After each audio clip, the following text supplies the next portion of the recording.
Yeah, good afternoon, everybody. Yeah, just after a nice lunch, yeah. I think you must be tired chewing those the parota chapatis. Interestingly, I found that you need more energy to chew it than what it can offer you. Okay, so today my topic is on sustainability and future societies. Can somebody tell me what is sustainability?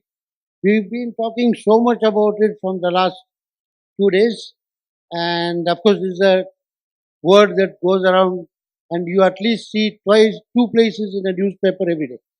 So, can somebody tell exactly what sustainability is? Anybody here in the audience? Facing challenges. Yeah?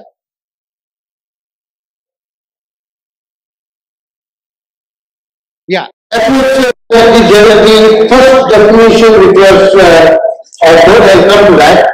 Okay, and you create something more than what you consume, or actually equal to what you consume. Okay, that's a nice one. So to maintain whatever they are done. Maintain and see that it doesn't come down. Okay, okay. Maintain status quo. Maintain status quo. Well, then there is a word called sustainable development. Okay, that will come later. Okay, yeah. Since the population of the plants is growing, we should cater to their needs, the growing needs, and yet be able to sustain the future growth also. And reducing all waste to zero. I mean, water. Yeah, but there is two things here. You know, if you understand, there is what is called waste and there is what is called wasted. Okay? So what is called wasted has to be controlled. What goes as a waste is something which we cannot do much because everything, the whole planet, nature produces some amount of waste. That goes waste back, automatically going back into the system. So anyway, that will come to. Okay. So first of all, I wanted to just make it a little bit more clear what sustainability is all about. The word sustain is from the Latin word sustain, where sus means doer, okay, and care means hold.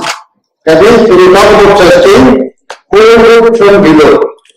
Then you have, say, everyone show somebody's hand over there, look on top of that, so hold it from there. So that's the meaning, basic meaning of sustainability. Now, one guy in around 1987 gave a definition of so-called sustainable development. And the definition was so poor that it had to be thrown off. So it became pretty famous and just sustainability means that you make something and give it for your next generation and so on and so on. So let's look at the proper definition of sustainability. See, everything which if it has to go smoothly, it has to be sustainable. A business has to be sustainable. Otherwise, it will go down. Well, even corruption has to be sustainable. So long ago in the 80s when I was doing my MBA in corporate crisis management at UCLA, we had a professor called Scalene. Okay, and he was the first backup corporate crisis management there. So it was more or less being taught how to identify crises and how to solve crises. So he used to say that corruption has to be sustainable, and that becomes a healthy corruption. Then you said, what is this sustainable corruption? You're all looking at eradicating it. He said, it's impossible. You can never eradicate corruption from this planet. Corruption is everywhere. Animals are corrupt. Plants are corrupt. Animals are corrupt. The hyena shows the lion where the prey is, and the lion hunts and gives a bit of it, bit to the hyena to eat. So corruption. Sandwood, it cannot grow on its own. It has to corrupt the neighboring plant for it to grow. Okay, so corruption is everywhere. So sustainable corruption. Okay, sustainable corruption is what my professor used to say. He assume that you have an organization, every organization today, our profit it is the purchase that something of this a little bit, whether it's a private or a public. So you have a big bag of money in one corner. There are a lot of people walking up and down. Okay, then you find people just put their hand a little bit, put it down and just walk away. They will decide themselves. You should not, as a good manager, look at it.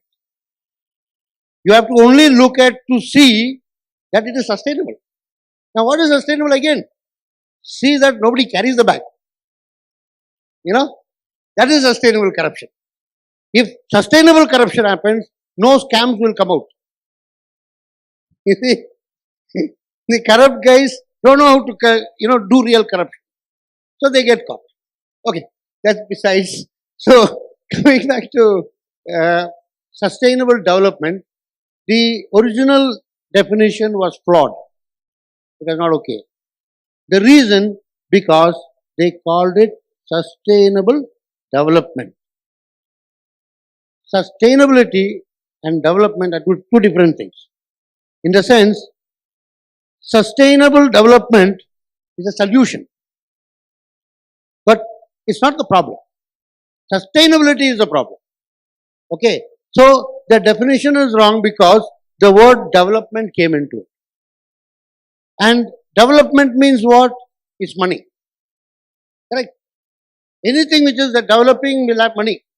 In Bangalore they are doing white topping, it's money. But it's development, isn't it? So the concept came in like that. Okay, and we'll go further into that in a while. But the three pillars of sustainability is social side sustainability, environmental, and economics. Can economics be sustainable? Really? Not anymore. Because the economic models are changing. Okay, very simple.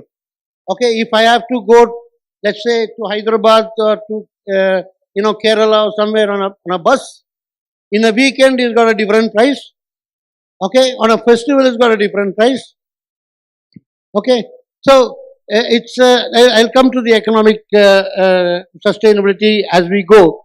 But social sustainability, yes, it is definitely possible and it is definitely achievable.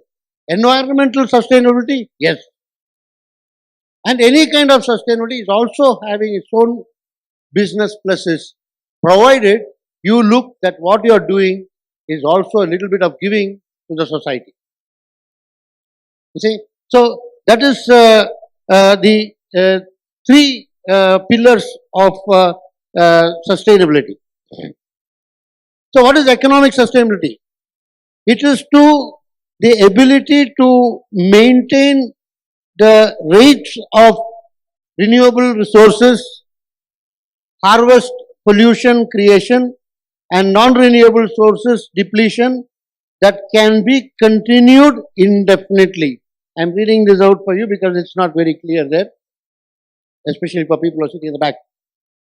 Economic sustainability is the ability to support a defined level of economic production indefinitely. Social sustainability is the ability of a social system of a country or a place to sustain again indefinitely. So if you find the three common word which you see here is indefinitely. That means sustenance is indefinite. You see, our nature, our planet is perfectly sustained by itself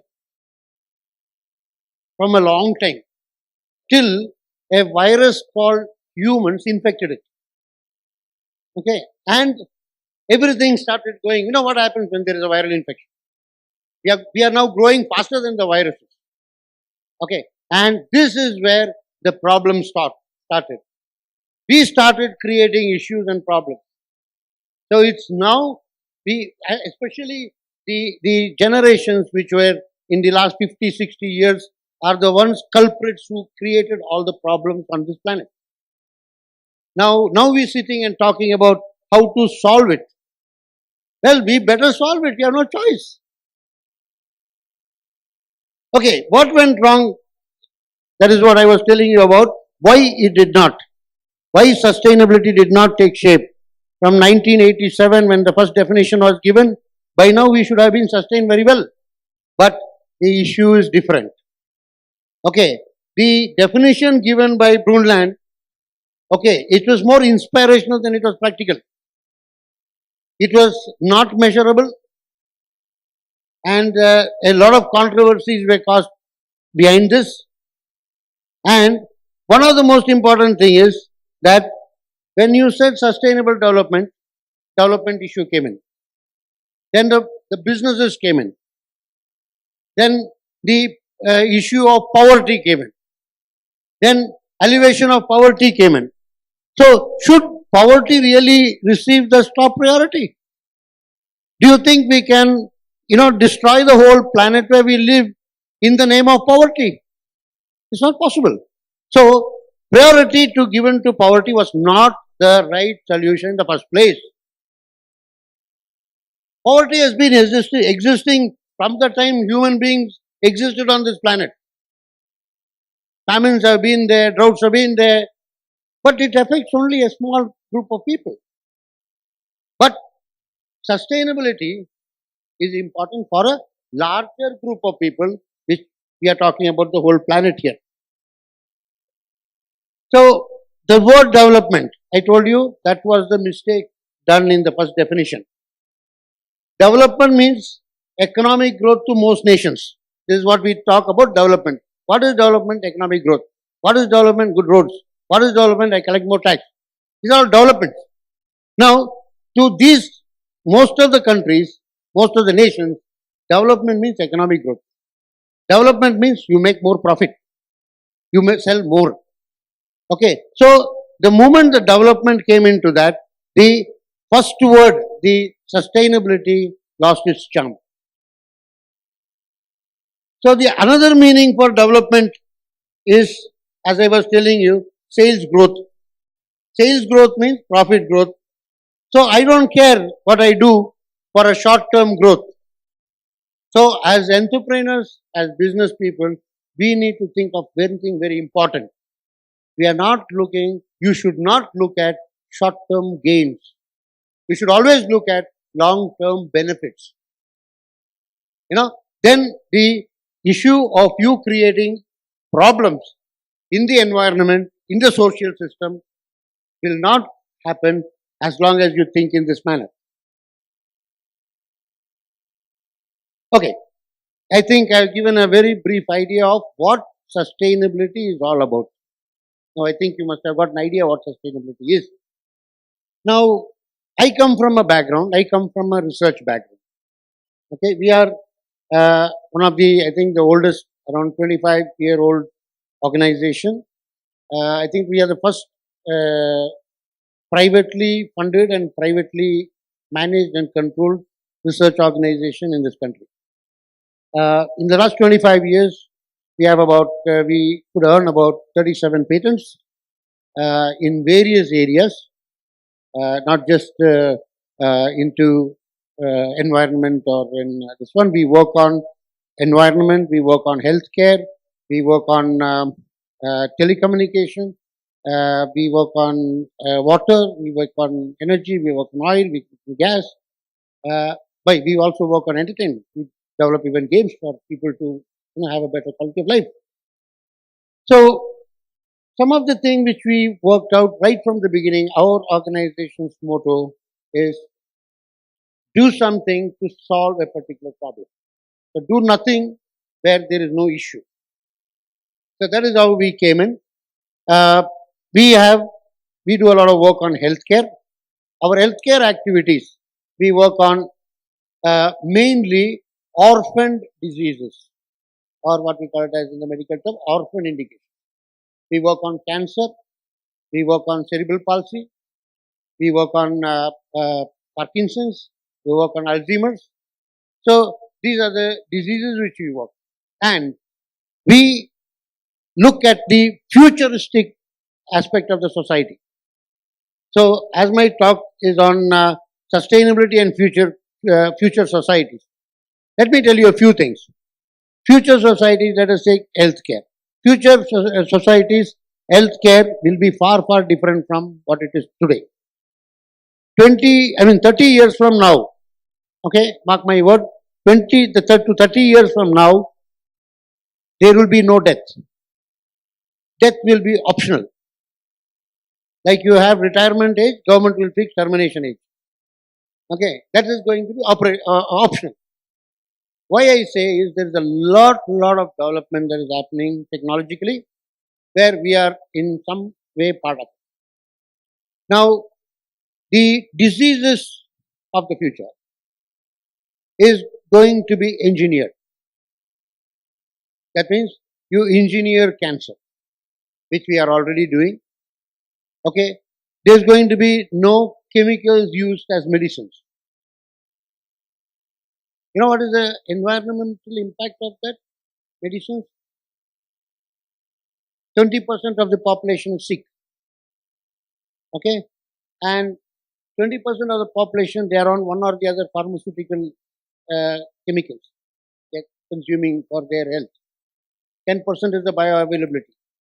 80% of that comes out in the sewage. And our present sewage treatment technologies cannot remove those chemicals out because they are very complex chemicals. Because the sewage treatment technique is 100 years old. 100 years old, sewage was different. Today, you have your population, a large number of population uses oral contraceptives, which are nothing but hormones, and that comes in the sewage. So when you talk about medicine, about chemical medicines which you are taking, how is it impacting the environment? Just an example I told. The future medicine is concentrating on no chemicals. So if there is no chemicals, how do I do it? Well, I communicate to my body. I use special techniques to communicate to my body, okay, at cellular levels, at molecular levels. It's a very simple thing how we work on cancer. Sorry. Okay. So, how we treat cancers in the healthcare area I'm talking about.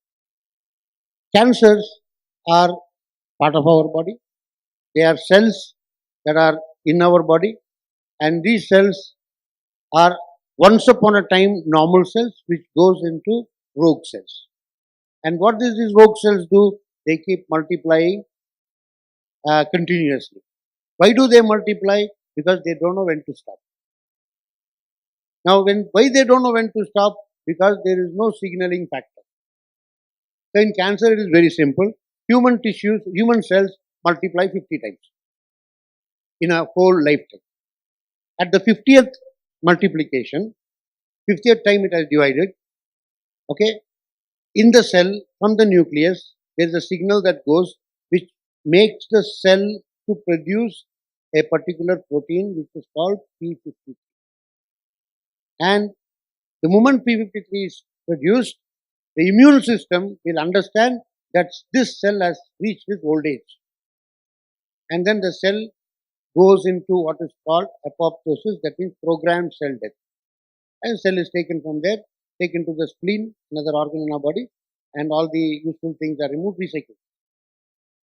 Now, when a cell cannot produce P53 protein or doesn't get the signal to produce P53 protein, did not keep the count properly, okay, that is the time the cancer doesn't stop multiplying. So the cell doesn't stop, it goes on multiplying, and as nature goes, your body is supposed to give all protection to something which is multiplying very fast. Because the immune system thinks it's another fetus which is growing.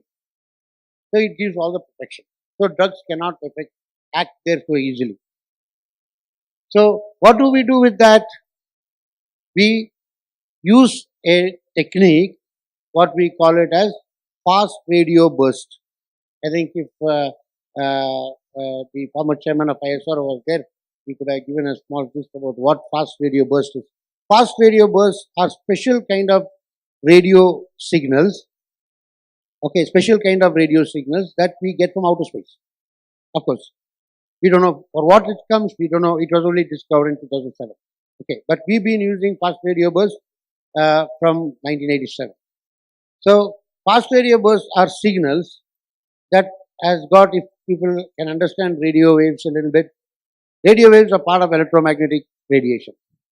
Okay, so you have a electric part of it, you got a magnetic part of it. Electric part is linearly polarized, the magnetic part is circularly polarized.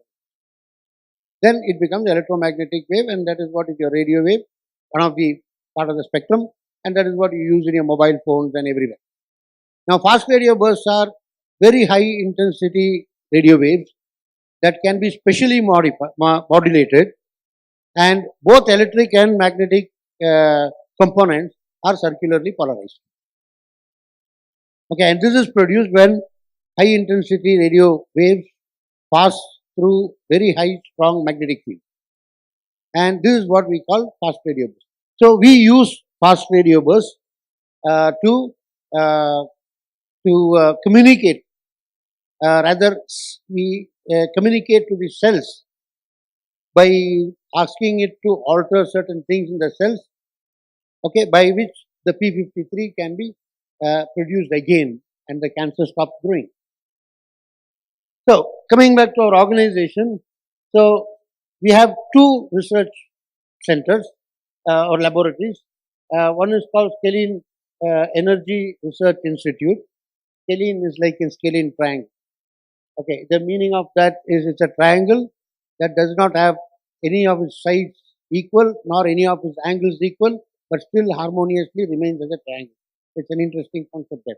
So, Scalene Energy Research Institute, where we do work on energy, water, most of the sustainable things are done there. Then we created another infrastructure, which is Center for Advanced Research and Development. This is one of the best facilities which we have in the country. So we got all the facility to do all kind of researches in electronics, in electromechanical systems, in medical engineering, and so on, so on, so on. We also have a rapid prototyping laboratory there, so we can prototype anything within a day or two. We can make plastic complete molded thing by 3D printing, and we also have now installed a 4D printing facility. Plus, we have rapid prototyping for printed circuit boards and so on. So we can do quality research in this place, mainly related to these areas. So I was telling you about how we use tissue engineering techniques to alter the progression of disease, and this is one of the machines that uses. It looks like a typical big MRI machine, but this is the machine which we used for altering the pathways of what happens during during a disease, like in Parkinson's, cancer. You should understand most of the non-communicable disease are protein linked. That is why they are strictly not called diseases, they are called disorders. Means something which is out of order. Something which is out of order, what should we do? We should repair. You cannot cure, right? We can only repair. And that is what we intend to do here. And this is another device which we have developed in-house. This is for cardiovascular diagnosis. We kind of call this as a poor man's angiogram.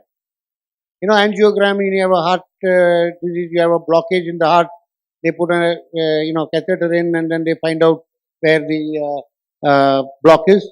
So here, this can be done non-invasively. Within about 20 minutes, you get a complete profile of your cardiovascular system. Okay, that is including a heart, functioning of the heart, functioning of the lung, functioning of the kidneys, and how well it is functioning, what are the deficiencies, and so on, can be found very, very fast, and it's very cost effective for large scale mass screening. This can also measure and predict the proneness of sudden cardiac death syndrome. Sudden cardiac death syndrome, some people are prone to suddenly fall and die. Okay, that's a sudden cardiac syndrome. And this device in 2014 was used to assess hundreds of runners in the Amsterdam marathon, okay, to predict if any of them have got sudden death syndrome. And we could pick up a few, and we could provide emergency services for them. So that's one thing. This, from the sustainable health point of view, it can be used for screening in the rural areas. And we just last month we presented it to the World Health Organization for rural healthcare. And if you find when you screen some problem, then they can be sent to higher levels of diagnosis and treatment. Now, that is what all you saw in the health side. Other things in the health side is, as I told you, diseases and disorders treated and cured without medicines. Okay, that is our main aim. And we have just last 2 months ago, we have released a new device called CryoCure. CryoCure is a small device that can be bought out of OTC as over-the-counter product, and low cost, and it is used for the treatment of hemorrhoids. I think almost 60 to 70% of our population have got hemorrhoids. Commonly, it is called piles. Nobody talk about it. Okay, and this is a small device and uses cryogenic principles. It uses cryogenic science or cryophysics, okay, to treat hemorrhoid and cure it completely in 15 days without surgery. So that's another device from the medical point of view which we have done. Now, other areas, sustainable water recovery. Water is another favorite area of our activity. So we have this device called FP star. It stands for fine particle shortwave thrombocyte agglomeration reaction. These big tubes what you see, they are called boom tubes, and water passes. These boom tubes are like your resonating column. It is a resonating column, and you have number of antennas inside. And there is a very interesting principle here that any element in a periodic table, they have got a specific frequency of dissociation. So if you give that frequency, if that element is there in the water, it will separate out. Okay, so you can convert using this. We convert any kind of dirty water from anywhere, irrespective of any industry, any lakes, sewage, or anything. Any of this, we convert them into high quality drinking water. When you say high quality drinking water complying to the highest standards of the country, IS 10500. So this is a new technology. This was released by us about 2 years ago, and it is in the market already. It is now being used by many industry, and we are still working. We are working with the Bangalore Municipal Corporation here. We are also working with Tamil Nadu government for the textile industry. We are trying to solve the problems of these industries. Okay. Now again water. Now what you saw earlier is to clean up dirty water. Now there are places where there is no water at all. There are places where there is total drought. So this device produces 30 liters of water from thin air. 30 liters of water from thin air. In a sense, it uses a technology called hypersonic precipitation. Now, when you say hypersonic precipitation, hypersonic means high frequency sound. Now, sound related with this? You see, it's all nature. We made a discovery about 8 years ago. We made a discovery that if you take water and break it into nano water particles of between 15 to 30 nanometers, water freezes at a higher temperature. You see, this is a very interesting discovery which we have reported from India, from Scalene. We have reported that water, when made into nanoparticles, will freeze at higher temperature. Okay, so what we do, we take the water, use high frequency sound to break the water into nanoparticles, and then bring the right temperature inside so that you create nano ice crystals. So ice can deposit vapor. I think that you know very well. If you put ice in a glass and keep it on the table, it attracts all the water. So ice can do vapor deposition. So this nano ice crystals will start growing in a small box. There's a box on the top of the machine, a small box. It starts growing inside the box. We call it as rain tunnel. Inside the rain tunnel, you maintain the pressure, the atmospheric pressures, you maintain all the other factors, and then the nano ice crystals will start collecting water from the atmosphere, and it starts growing bigger and bigger. Once it loses the property of nano crystal, it just comes down as plain water. Now, this water is collected. It is, have about 4-5 stages of filtration. Then it comes into the dispenser on the top. And the dispenser would give you hot water at about 90 degrees, so you can make your favorite chai in 2 minutes. And it gives you normal drinking water. And then it also gives you chilled water at 8 degrees. So, this is what is the product. And we just have launched this about a couple of years ago. I think we have sold it in India, in Singapore, Oman, Qatar, and South Africa. When South Africa had a water problem in Cape Town, these machines were shipped there, especially for use in hospitals, so that at least they will get some water to drink.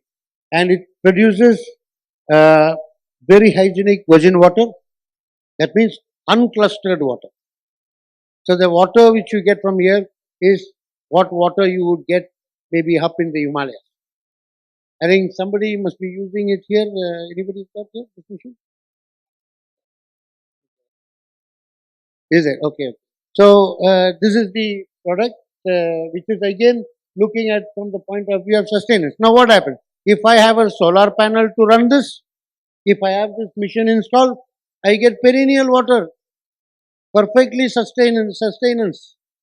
I don't have to go in and there is not much, I think machines which were installed 2 years back has never been serviced till now. So there's nothing is going wrong inside. So that is the thing here. Then another sustainable energy. This is one thing which very interesting. My colleague speaker in the morning was saying methanol economy. Okay, so this is a lot being spoken in the United States, in Europe, and so on. Methanol economy, because there's a lot of corn they grow. But we thought there is a different economy. So we have developed and patented this new device. This again was one of the discoveries which we have made that broke the fact that atomic hydrogen can be made in your laboratory. You see, otherwise you make molecular hydrogen. If you electrolyze water, you get molecular hydrogen. You don't get atomic hydrogen. So we use this technology where we use water, a carbon source. Carbon source can be your cooking oil, waste cooking oil. Your carbon source can be a carbon dioxide if it is available in plenty, and so on. And it uses sunlight, and that's all you need to produce petroleum gas, propane and butane. So this is a technology where from non-petroleum inputs, you are making a petroleum product. Okay, this is not yet out into the market. We are doing the optimization for this. But after this, we also, as an organization, we had a lot of issues and problems. Nobody likes this. Nobody likes this product. Okay, so we still have it in our campus. We still use it in our campus. Okay, so this can produce with 4 liters of water, half a liter of any of the cooking oil. Okay, that too, it has to be used cooking oil. Okay, and 5 hours of sunlight a day can produce half a kg of LPG per day. That means, per day, and this what I told you, 4 liters of water and half a liter of oil is for 1 month. So I can produce 15 kg of LPG with just 4 liters of water from your tap and whatever leftover cooking oil you have. And sunlight is free. Okay, this is sustainable. We talk about LPG connections in the country. Okay, even the new government has done a lot, so many new connections we see on the television. But even then, only 3% of our total number of families in the country has got LPG as a cooking media. Only 3% if you don't know. The reason is plenty. One of the biggest reason is logistics. A large part of the country is in an inaccessible place. We people don't know. We travel by highways. We think that that's the best which is there. But deep inside, if you go, it's very difficult to carry things to those places. Even now in places like Kurg, I have seen these cylinders come in a truck, they bring it to a ground and keep it. People from all over has to come and bring their empty cylinder and take this. Okay, and Kurg is that way very well connected. So, this product, we would like to see it in every household. Okay, and the people in the house, the housewife can operate it. There's nothing to operate it. Now, we are right now working on the safety issues of the product. We are optimizing and getting the safety things in place. So probably in another 6 to 8 months, this device should be out into the market. I'm sure somebody would take the license for marketing, to put this in the market. So this is again sustainable energy. This is another interesting product. Okay, again, from the point of view of health and sustainability, is it's a small kind of a mill. Again, from the point of view of health, you see, we all nowadays buy your grains, atta, from the market. Now, the atta which is ground is mainly a business. It's not for you to eat and get you, benefits. Any of your grain should not be milled at a temperature greater than 60 degrees. Because if you mill it at greater than 60 degrees, the main part of the grain is a germ, which contains the genetic material, the DNA and all that. And that is the source of aminos to you. And second thing, it has got gluten, and the gluten converts itself into polygluten. It gets polymerized. And that is what you see, some viral videos you must have seen, that you take atta, put in the water and mix it and you get something like a plastic. Okay, and they said it contains plastic. No, it's polygluten. And this happens because your atta was milled at 120 degrees centigrade. It's good for the businessman because it removes water away, increases shelf life, okay, and that's a benefit for me. But when it comes to your health, what you are eating is not what you are eating, what your fathers and grandfathers used to eat. So to bring that back, we just introduced this small device. And another thing, when you mill grains, there is what is called an impact factor. So every grain has got different density. So wheat has to be powdered in a particular way, rice has to be powdered in a particular way, and so on. For example, wheat, you used to put it into a chakki in the olden days. Okay, and if it is rice, you want to powder it, you will pound it. You won't put it on the chakki. You see, so there is a reason for all. So this device would sense the density of the grain you are putting in and maintains the right temperature and grinds the grain the way you want it. So you can make your atta, maida, soji, rava, big rava, small rava, whatever you want, you can make out of it. So this is again sustainability from the point of view of how you process your food. Then, you know one thing, uh, we are the largest agriculture produce country in the world. One of the largest. Our main economy is agriculture. Now, whatever a farmer produces, it's only 7 to 10% that goes as food, as consumed. Rest of the 90% is a waste. What we call it as agricultural residue. If you convert all that agricultural residue that we have in India, we can produce 17 times more energy than what you're using today. 17 times more. Okay, what we are using today we can. So, we have now done many big projects like this. What you see here is a project to convert the agricultural residue into natural gas. I'm talking about grid grade natural gas. Grid grade natural gas complying to IS 16087 standards. That you can produce it from the agricultural residue. How? Agricultural residue has what is called lignin. Lignin is the second longest carbon chain after crude oil. So you break down lignin and reassemble them and then make your natural gas. So the natural gas which is made here can be straight away put into your grid, your gas grid. Can be used for running vehicles, can be used for cooking, it can be used for anything.